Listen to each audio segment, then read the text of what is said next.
Мы каждое лето отдыхали в старом доме на даче. Дом был скрипучий, темный, и у него всегда находилась какая-то своя тайна. Там была маленькая узкая комнатка с крошечным окном, и родители почему-то всегда держали ее закрытой, словно старались забыть о ней. Однажды ночью я проснулся от странного звука. Из-за двери этой комнаты доносился тихий ритм, будто кто-то костяшками пальцев осторожно стучал по дереву. Я затаил дыхание и долго слушал.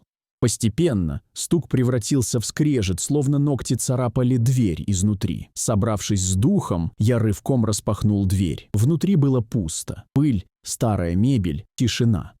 Но когда я опустил взгляд, то увидел на внутренней стороне двери свежие следы. Длинные параллельные царапины, уходящие вниз, как будто кто-то долго и отчаянно пытался выбраться наружу. С тех пор в темноте я всегда слышу, как там что-то шевелится.